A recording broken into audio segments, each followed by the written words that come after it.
नमस्कार बच्चों, एनसीईआरटी नए सिलेबस की कक्षा 10 के विद्यार्थियों का एक बार फिर मेरे चैनल पर स्वागत है। तो आज बच्चों हम एक नई प्रश्नावली शुरू करने वाले हैं और ये आप देख रहे हैं जैसे कि दो चरों के रैखिक समीकरण। तो यहाँ पर है दो चरों के रैखिक समीकरण। तो चर राशियां जो आप जानते हैं कि x या y जिनके मान बदलते रहते हैं तो वो चर राशियां होती है। तो हम जिनको चर राशियां लेते हैं, जैसे यहाँ पर ये x चर है और y चर है, तो दो चर हो गए। और रैखिक समीकरण का मतलब है कि बच्चों इस समीकरण में चर राशि की घात एक ही है। ठीक है, तो हम इस पूरी प्रश्नावली में जितने भी प्रश्न पढ़ेंगे वो दो चरों के रैखिक समीकरण ही होंगे। ठीक है, तो उसमें जो चर राशियां होंगी उनकी अधिकतम घात क्या होगी? एक होगी। तो जिन रैखिक समीकरणों, जिन दो चरों की समीकरण में जो घात एक होती है यदि चर राशि की, तो उनको क्या कहते हैं? रैखिक समीकरण कहते हैं। तो ये रैखिक समीकरण का एक व्यापक रूप है, आप हमेशा याद रखिए। इसमें x का गुणांक a होता है और y का गुणांक b होता है और अचर पद जो होता है वो c होता है। तो यहाँ पर हम कुछ बातें इस प्रश्नावली में करेंगे। एक तो बीजगणितीय निरूपण प्रश्नों का, यानी हम समीकरण बनाएंगे और उनका आलेखीय निरूपण करेंगे। और इसके अलावा इस प्रश्नावली में बच्चों रैखिक समीकरणों को हम चार प्रकार से हल करना सीखेंगे। उसमें जो पहले प्रकार का जो है वो प्रतिस्थापन विधि हम सीखेंगे और एक हम बाद में विलोपन विधि सीखेंगे, फिर वज्र गुणा विधि सीखेंगे और एक आलेखीय विधि द्वारा हल करना सीखेंगे। इस प्रकार से चर राशियों की जो रैखिक समीकरण होती है तो दो चरों वाली, उनके हल करने के चार तरीके, उन चारों तरीकों को इस प्रश्नावली में हम समझेंगे। थोड़ी सी प्रश्नावली लंबी है लेकिन आप 9th क्लास में इसको कुछ पढ़ चुके हैं, इसलिए आपके लिए ज़्यादा मुश्किल नहीं है। तो यहाँ पर ये प्रश्नमाला 3.1 का जो पहला प्रश्न दिया हुआ बच्चों, इसमें ये कहा कि आफताब अपनी पुत्री से कहता है। तो इसमें दो व्यक्ति हो गए, एक आफताब हो गया और एक उसकी पुत्री हो गई। इसमें कह रहा है कि 7 वर्ष पूर्व मैं यानी आफताब तुमसे यानी अपनी पुत्री से 7 गुनी आयु का था और अब से 3 वर्ष बाद मैं तुमसे केवल 3 गुनी आयु का रह जाऊंगा। तो ये पहले तो हमें क्या करना है, इसका बीजगणितीय निरूपण करना है और फिर इसका ग्राफीय निरूपण करके भी हमें बताना है। तो पहले हम समीकरण बनाएंगे। तो आप बच्चों क्या करेंगे, आपको हमेशा इसमें दो राशियां दी जाएगी, आप उनको एक को x मान लेंगे और एक को y मान लेंगे। जैसे कि आप यहाँ पर देख रहे हैं कि इसमें एक आफताब की आयु होगी, एक होगी उसकी पुत्री की आयु। तो पहले आप क्या करेंगे, तो यहाँ पर हम क्या करते हैं, आफताब की वर्तमान आयु को हम क्या मान लेते हैं? x वर्ष मान लेते हैं और पुत्री की वर्तमान आयु को हम क्या मान लेते हैं? y वर्ष मानते हैं। हमेशा वर्तमान आयु को मानेंगे। तो आपको ये कहा है प्रश्नानुसार कि आफताब की आयु पुत्री की आयु की 7 गुनी है। तो बच्चों ये जो आपको कथन दिया हुआ है इसको हमें बीजगणितीय रूप में बदलना है। तो हम जानते हैं कि आफताब की आयु कितनी है? x वर्ष है, तो हम लिख लेते हैं x, और पुत्री की आयु कितनी है? y, तो हम लिख लेते हैं y। तो इस प्रकार से जो आपको संबंध दिया उसमें ये कि आफताब की पुत्री की आयु की 7 गुनी है, पुत्री की आयु की 7 गुनी है। तो पुत्री की आयु को आप क्या कर दो? 7 से गुणा कर दो और यहाँ पर बराबर का चिन्ह लगा दो। इस प्रकार से आपके पास ये पहली समीकरण बन गई x बराबर 7y। ठीक है, ये आपकी बन गई पहली समीकरण। इसी प्रकार से आप क्या करेंगे, दूसरी समीकरण बनाएंगे। तो इसमें आपको ये कहा है कि अब से 3 वर्ष बाद, ठीक है, तो आफताब कह रहा है कि आफताब की आयु पुत्री की आयु की 3 गुनी रह जाएगी। तो यहाँ बच्चों इसने कहा है कि 3 वर्ष बाद आफताब की आयु, तो आप देख सकते हैं कि 3 वर्ष बाद आफताब की आयु जो है x + 3 हो जाएगी, क्योंकि वर्तमान में 3 है। तो 3 वर्ष बाद कहे तो आप 3 जोड़ दो और पूर्व कहे तो घटा दो। और 3 वर्ष बाद आपको पता है पुत्री की आयु भी y + 3 हो जाएगी। तो प्रश्नानुसार आपको ये कहा इनमें संबंध क्या होगा कि आफताब की आयु पुत्री की आयु की 3 गुनी रह जाएगी। तो हमें इस कथन को क्या करना है, समीकरण में बदलना है, बीजगणितीय रूप में बदलना है। तो हम जानते हैं कि 3 वर्ष बाद जो आफताब है उसकी आयु कितनी है? x + 3 है, ये हमने यहाँ पर लिखा है। और पुत्री कितनी है? y प्लस 3 की है। तो हमें ये कहा है कि आफताब की जो आयु है ये पुत्री की आयु की 3 गुनी रह जाएगी। यानी पुत्री की आयु को आप क्या करो, 3 से गुणा कर दो। 3 गुणी रहे, पुत्री की आयु की 3 गुणी, तो पुत्री की आयु को आप 3 से गुणा कर दो। तो फिर यहाँ पर हम बराबर का चिन्ह लगा दें कथन समाप्त होने के बाद। अब आप इसको सरल करेंगे तो x प्लस 3 बराबर हो गया 3y और प्लस में यहाँ पर आ गया 3 3 9। अब आप 3 को जब दूसरी तरफ ले जाएंगे तो x बराबर आपके पास आ गया 3y प्लस 9 माइनस 3। तो इस प्रकार से आपके पास समीकरण क्या आ गई, x बराबर 3y प्लस 6। ये आपकी बन गई दूसरी समीकरण। इस प्रकार से आप समीकरण बनाएंगे। तो ये इनके हो गए बीजगणितीय निरूपण, यानी आपका आधा प्रश्न हो गया बीजगणितीय निरूपण। अब हम इनके क्या है 3 बिंदु निकालेंगे और उसकी सहायता से अपने क्या करेंगे, आलेखीय निरूपण करेंगे। तो यहाँ पर बिंदु निकालने के लिए बच्चों आप क्या करेंगे, पहली समीकरण लिख लीजिए, फिर दूसरी समीकरण लिख लीजिए और आप इस प्रकार से एक सारणी बना लीजिए जिसमें आप 3 खाने बना लीजिए। ऊपर हमेशा x लिखें, नीचे y लिखें।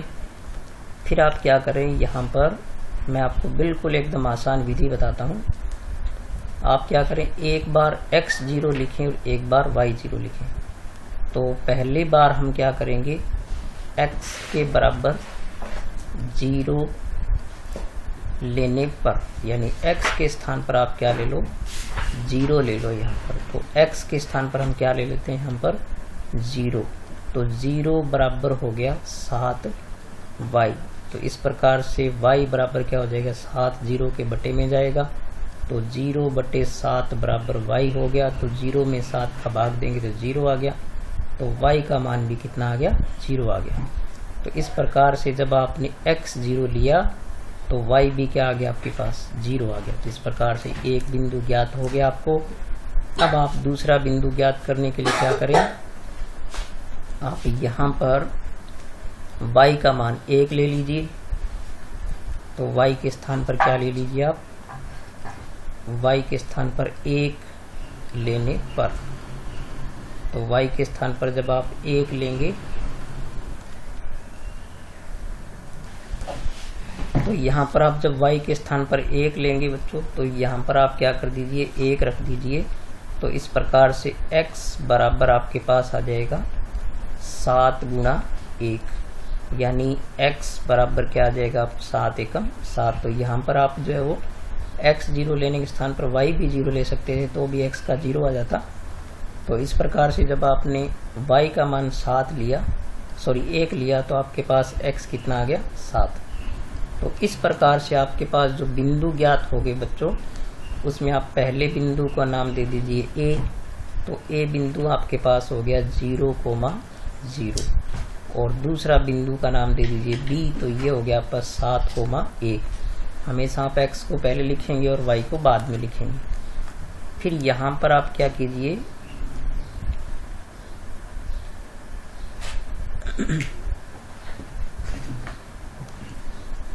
यहाँ पर आप एक बार जो है वो x0 लीजिए और एक बार y0 लीजिए। तो पहले हम क्या ले लेते हैं, y बराबर 0 लेने पर।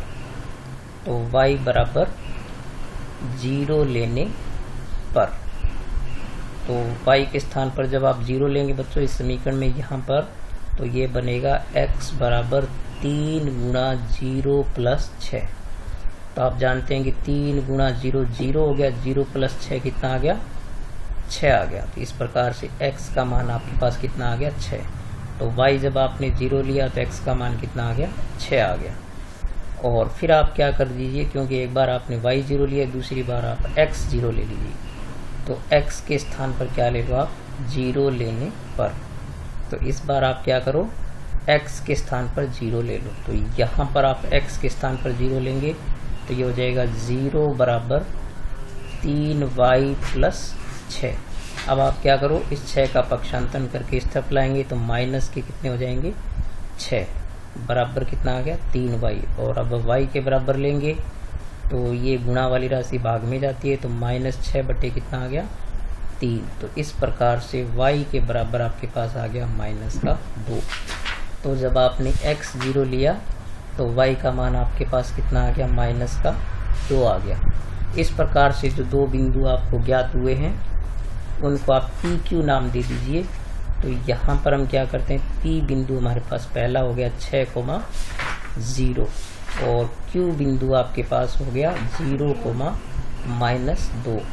अब हम क्या करते हैं, इसका आलेख खींच सकते हैं। तो हम चलते हैं ग्राफ पर।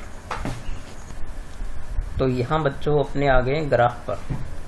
तो हमारा पहला बिंदु था पहले समीकरण का 0,0। तो देखो यहाँ पर ये x अक्ष होता है और ये यहाँ पर क्या होता है, माइनस का x अक्ष होता है, और ऊपर की तरफ y अक्ष होता है और नीचे की तरफ ये माइनस में y अक्ष होता है। तो जैसे यहाँ पर ये लिखा हुआ है, तो यहाँ पर 0,0 जो है वो मूल बिंदु यही होता है। तो हम इसको यही अंकित कर देते हैं, मूल बिंदु 0,0। तो ये आपके पास यहाँ पर हो गया ये मूल बिंदु 0,0। ठीक है, दूसरा बिंदु हमारे पास है 7,1। तो बच्चों x का मान कितना है, 7 है। तो 1 2 3 4 5 6 7 यहाँ हो गया, और y का कितना है, 1 है। तो हम 1 यहाँ पर है, तो 1 और ये 7 कहाँ मिलेंगे, यहाँ पर इस जगह मिलेंगे। तो इस प्रकार से ये आपका बिंदु हो गया यहाँ पर 7,1। इस प्रकार से आप यहाँ पर दर्शा दें। तो फिर हम क्या करेंगे, इसकी सरल रेखा खींच देंगे। तो हम यहाँ से क्या करते हैं, सरल रेखा यहाँ से खींच देते हैं, इसको मिला देते हैं। तो जब आप सरल रेखा खींचेंगे तो इस प्रकार से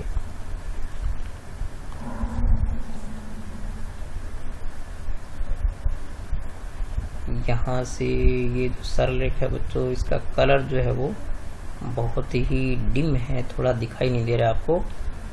तो मैं इसको क्या करता हूँ, थोड़ा सा जो है वो इस प्रकार से खींचता हूँ। यहाँ पर ये रेखा बनेगी बच्चों, इस प्रकार से आपकी यहाँ से ये बन गई, इस प्रकार से इसकी रेखा जो थोड़ी सीधी नहीं आ रही है। तो इस प्रकार से आप क्या करें, इसके दोनों तरफ तीर का निशान लगा दें। और फिर दूसरी जो सरल रेखा थी आपकी, वो है आपके पास 6,0।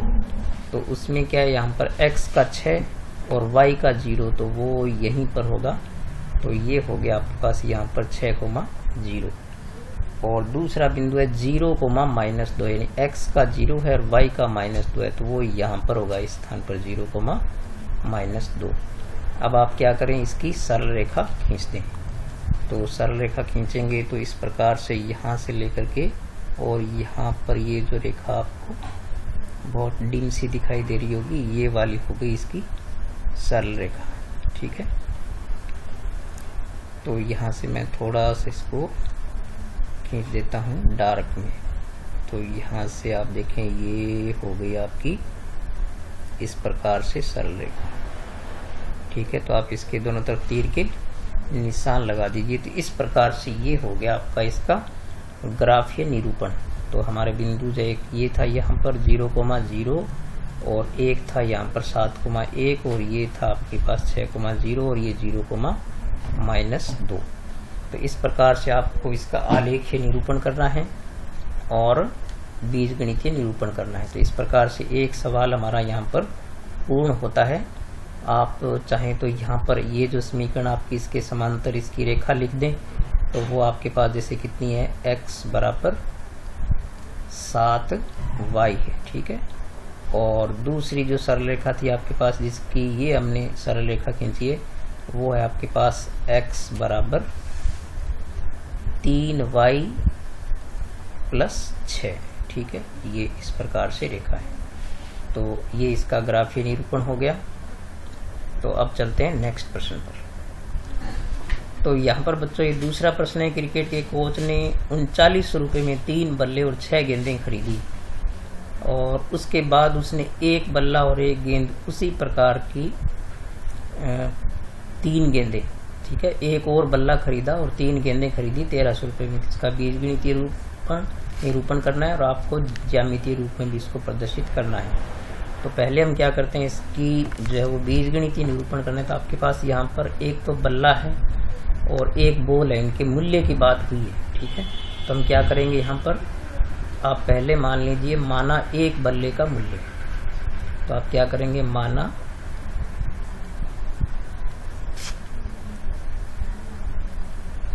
एक बल्ले का मूल्य।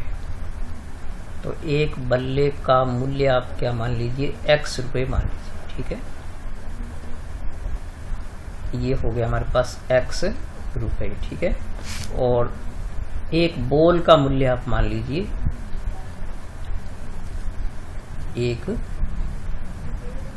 बोल का मूल्य, तो एक बोल का मूल्य हम मान लेते हैं y रुपये, ठीक है।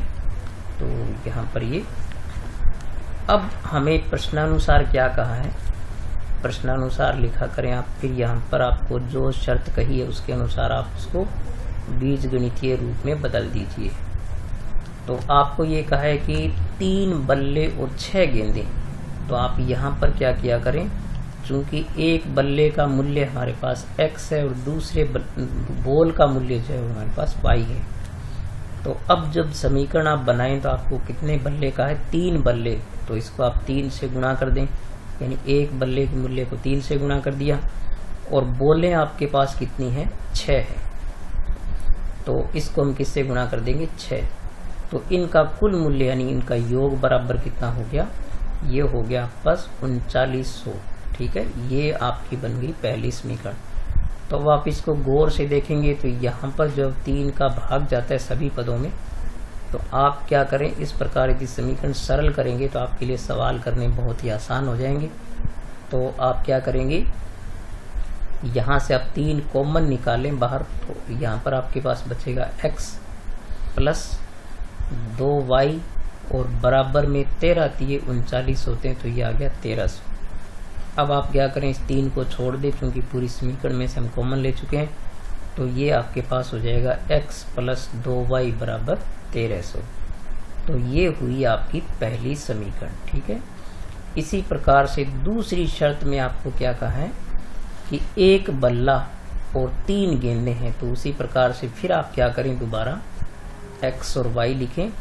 तो चूंकि एक बल्ले का मूल्य हमारे पास x है और बॉल का मूल्य जो y है, तो इस बार बल्ला आपके पास एक ही है लेकिन बोलें कितनी आपके पास 3 है, तो इनका कुल मूल्य कितना हो जाता है, वो है आपके पास 1300 रुपये, ठीक है।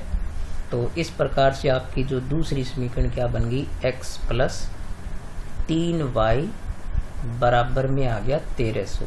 तो ये हो गई आपकी दूसरी समीकरण। तो इसको नंबर 2 डाल दीजिए। अब आप क्या करेंगे, इनसे 2 बिंदु निकालेंगे और 3 या 2 बिंदु निकालो और फिर उनसे आलेखीय निरूपण करेंगे। तो यहाँ पर आप बिंदु निकालने के लिए फिर वही तरीका अपनाएंगे, बिल्कुल इसी प्रकार से। तो इस प्रकार से आप समीकरण लिख करके ये खाने बना लीजिए और आप क्या करिए, y वाला जो पद है उसको पक्षांतरण करके हम दूसरी तरफ यहाँ ले जाते हैं, इस प्रकार से माइनस में। अब आप क्या करेंगे, y के मान रखेंगे और x के मान आपके पास आएंगे। तो बच्चों यहाँ पर आप देख सकते हैं कि चूंकि ये 1300 काफ़ी बड़ी संख्या है, तो हम यहाँ पर भी बड़ी संख्या रखेंगे ताकि मान जो है वो संतुलन में रहे, लगभग बराबर के से मान आए। तो सैकड़ा में रखें तो सैकड़ा में, यानी सैकड़ा में y रखें तो सैकड़ा में ही आपके पास x प्राप्त हो जाए।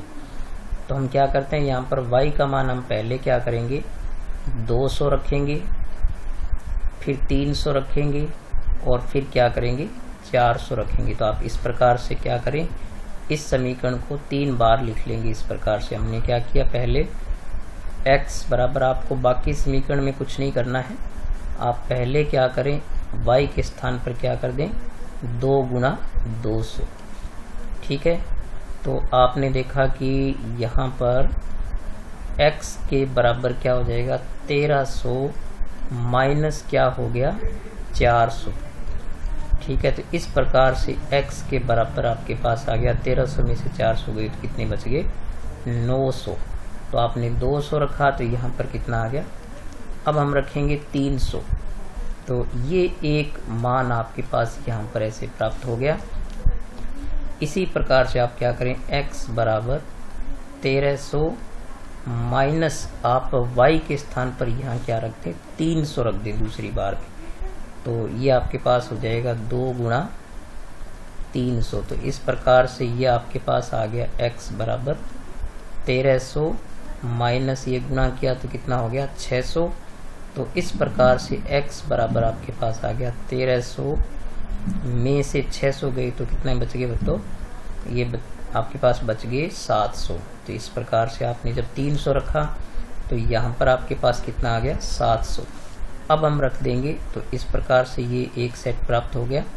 अब आप x बराबर 1300 माइनस आपके पास जो 2y है, यहाँ पर y के स्थान पर अब क्या रख दें, आप रख दें 400 यहाँ पर, चूंकि हमने खाने में 400 लिया तो 2 गुना 400। तो यहाँ पर आपके पास x बराबर क्या प्राप्त हो जाएगा 1300 माइनस 800। तो इस प्रकार से ये हो गया आपके पास 500। तो इस प्रकार से ये जो है आपके पास x का मान कितना आ गया 500 आ गया। तो इस प्रकार से आपको जो बिंदु प्राप्त हो गए बच्चों, वो जैसे a बिंदु आपके पास ये हो गया, तो a बिंदु हो गया आपके पास यहाँ पर 900,200 और b बिंदु आपके पास प्राप्त हो गया 700,300 और c बिंदु आपके पास प्राप्त हो गया 500,400। ठीक है। और यहाँ पर इसी प्रकार से आप क्या करें, इस प्रश्न में दूसरे के अंदर जो है वो आप y के स्थान पर यहाँ पर क्या रखें, इसी प्रकार से आप रख दें, यहाँ पर भी 200, 300, 400 रख दें या 300, 400, 500 रख दें तो भी हो जाएगा ये। तो यहाँ पर हम रख देते हैं जैसे 300, 400 और 500। ठीक है। तो ये रखेंगे तो x के स्थान पर हम जब रखें x बराबर कितना हो जाएगा 1300 माइनस 3 गुना पहले हमने कितना रखा है 300। और फिर मैं इस बार आपको तीनों एक साथ रख के बता देता हूँ। फिर 1300 माइनस 3 गुना कितना रखेंगे 400 और फिर आप कितना रखेंगे x बराबर 1300 माइनस 3 गुना 500। अब इनको एक साथ सरल कर लेते हैं तो यहाँ पर आपके पास आ गया 1300 माइनस कितना हो गया 900 और यहाँ पर ये हो गया 1300 माइनस 4 तिये कितना हो गया 1200 और यहाँ पर ये हो गया 1300 माइनस 5 तिये कितना हो गया 1500। तो इस प्रकार से यहाँ से आपने जब घटाया तो ये आपके पास आया 400 और यहाँ पर आपके पास बचा 100 और यहाँ पर बच्चों 1300 में से 1500 घटाएंगे तो आएगा माइनस के 200। तो इस प्रकार से जब आपने 300 लिया यहाँ पर तो आपको प्राप्त हुआ 400। जब 400 लिया तो आपको प्राप्त हुआ 100 और जब 500 लिया तो यह आ गया माइनस के 200। ठीक है। तो इस प्रकार से आपके पास 3 बिंदु जो प्राप्त हुए वो क्या हुए, यहाँ पर P बिंदु आपको मिला 400,300 400,300 और फिर Q बिंदु आपको मिल गया 100,400 और जो R बिंदु आपको मिला है R बिंदु वो आपके पास हो गया माइनस 200,500। ठीक है। तो इस प्रकार से आपको ये बिंदु प्राप्त हो गए। अब आप क्या करेंगे, चूंकि ये बड़े बिंदु है तो आप क्या करेंगे, जब आप 1, 2, 3, 4 मानते हैं ना ग्राफ में, तो वहाँ पर आप क्या करेंगे, जैसे मैं आपको ग्राफ में दिखा देता हूँ। जैसे यहाँ पर आप जो सीधे ये 100, 200, 300, 400, 500 मान ले, यहाँ पर माइनस 100, माइनस 200, माइनस 300, यानी आप इन सबको 100 से गुणा करेंगे तो ये 100 में राशि आ जाएगी, 100, 200, 300, 400, 500, 600। तो फिर आप इस ग्राफ को आराम से इसमें अंकित कर सकते हैं। तो इस प्रकार से बच्चों ये पहले आपको क्या करना है, इसका आलेखीय निरूपण करना है, बीजगणितीय निरूपण करना है। बीजगणितीय निरूपण का मतलब हो गया कि आपको समीकरणें बनानी है। तो समीकरण बनाने के लिए 2 प्रश्नों की मैंने आपको समीकरणें बना के दी। ऐसे आगे खूब सारे प्रश्न आएंगे तो हमें उन सभी की समीकरणें बनानी है और उनको हल करना भी सीखना है। तो ये आलेखीय निरूपण के प्रश्न हैं, तो यानी ग्राफ के द्वारा जो आप बनाना है तो इनको आप अंकित करेंगे। ग्राफ बना करके आप मेरे को व्हाट्सएप पर सेंड करेंगे, मैं उसको चेक कर दूंगा। और एक नेक्स्ट प्रश्न जो है बच्चों, वो मैं आपके लिए क्या करता हूँ, यहाँ पर छोड़ देता हूँ। आप इसको हल करके और मेरे को आप भेजेंगे। जैसे यहाँ पर आप क्या करेंगे, तीसरे प्रश्न में 2 किलो सेब और 1 किलो अंगूर का मूल्य जो है वो कितना है, 160 है। तो मैं यहाँ पर आपको सीधी सीधी समीकरण बना देता हूँ। आप क्या करें, सेब का मूल्य क्या मान लेना, आप पूरा सवाल खुद करना कि माना सेब का मूल्य कितना है x, और अंगूर का मूल्य क्या मान लेना, आप अंगूर का मूल्य मान लेना y। तो पहले जब आप समीकरण बनाएंगे तो आप क्या करें, पहले x लिख लें फिर y लिख लें। तो आपके पास सेब कितने हैं, 2 किलो, तो आप इसको 2 से गुणा कर दें। और अंगूर 1 किलो है तो आप इसको 1 से गुणा कर दें। इन दोनों का कुल मूल्य कितना हो जाता है, 160 रुपये। तो इस प्रकार से जो आपकी समीकरण बन गई वो होगी 2x प्लस y बराबर 160। तो ये आपकी पहली समीकरण बन गई। इसी प्रकार से फिर इसने कहा है कि 1 महीने बाद 4 किलो सेब, तो दूसरी समीकरण बनाने के लिए आप क्या करें, फिर x और y लिखें। तो इस बार 4 किलो सेब है तो सेब को 4 से गुणा कर दो, और 2 किलो अंगूर है तो इसको 2 से आप क्या करें, गुणा कर दें। इनका कुल मूल्य यानी जोड़ कितना हो गया इनका, जो वो 300 हो गया। तो एक बिल्कुल पैनी दृष्टि रखा करें कि यहाँ पर इन सभी पदों में 2 का भाग जाता है तो आप 2 कॉमन लेंगे, तो यहाँ पर बचेगा 2x, यहाँ पर हो गया y, और बराबर में यहाँ पर हो गया 150। तो वैसे ही कोई बहुत ज़रूरी नहीं है, लेकिन आपको इसका नॉलेज बहुत अच्छी तरह से याद होना चाहिए बच्चों। इससे आपको सवाल करने में आसानी हो जाती है बहुत।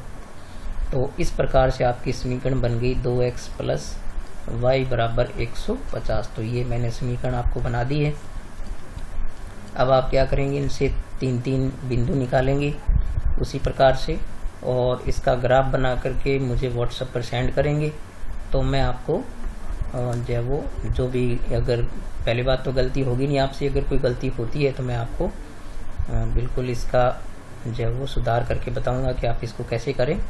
तो ठीक है बच्चों, आप सवाल जो है वो करते रहिए, सीखते रहिए प्रश्न, और पढ़ते रहिए लगातार। और ये प्रश्नावली थोड़ी लंबी है और बीजगणित है, तो चूंकि आपको थोड़ा सा जो है वो इसको ध्यान से सीखना है। हर प्रश्न को गौर से देखिए, सीखिए, और समीकरण बनाना जो है जरूर सीखिए। तो परीक्षा में जो प्रश्न आएगा, वो ग्राफ का प्रश्न जो आएगा, वो भी जो है वो समीकरण इस प्रकार से आपको पहले बनानी होगी, फिर उसका ग्राफ बनाना होगा। पिछले साल तक जो है वो सीधी समीकरणें दी जाती थी बच्चों को और उनको ग्राफ बनाना होता था, लेकिन आपको जो है पहले समीकरण बनानी होगी, फिर उसका ग्राफ बनाना होगा। तो ये प्रश्नावली काफ़ी महत्वपूर्ण आपके लिए। तो मैं समझता हूँ कि ये सवाल आपको समझ में आए होंगे। तो आज इन 2 पहले सवालों को पूरा करें और इस प्रश्न को करके मुझे ज़रूर सेंड करें। और बच्चों, मैं एक बात कहूँगा कि आप जो वीडियो देख रहे हो, मुझे लगभग जो है 100 व्यूज़ एक दिन में बहुत जल्दी मिल जाते हैं, लेकिन आप लोग क्या है उसको लाइक नहीं कर रहे हो। तो आप वीडियो जब देखो, वहाँ पर आप जाते हो, वीडियो पर इतनी देर देखते हो, तो एक लाइक का बटन भी जरूर दबाएं, लाइक जरूर किया करें। और नमस्कार। तो ठीक है बच्चों, आज जो ये पहला प्रश्न हमने किया था उसकी समीकरण कैसे बनी है, आप इसको गौर से 2-3 बार देखिए। समीकरण बनाना आपको जो सीखना है, आगे काफ़ी सारे प्रश्न और भी आएंगे, तो आप समीकरण बनाना सीखें, उनको हल करना सीखें और बिंदु निकालना सीखें इस प्रकार से, और ग्राफ बनाना भी सीखना है। तो ठीक है बच्चों, आप लगातार पढ़ते रहिए, वीडियो को लाइक और कमेंट जरूर किया करें आप, और ज़्यादा ज़्यादा शेयर करें आप अपने ग्रुप में, जहाँ से भी आप जुड़े हैं उनमें शेयर करें। दूसरे बच्चों को भी पढ़ने के लिए आप अपने साथियों को, और या जो भाई बहन आपके जहाँ भी आपके कहीं रिश्तेदारी में पढ़ते हैं उनको भी बोलें। तो ज़्यादा ज़्यादा लाइक करें आप वीडियो को, और चैनल सब्सक्राइब करें और पढ़ते रहें। ठीक है बच्चों, मिलेंगे नेक्स्ट वीडियो में, तब तक नमस्कार।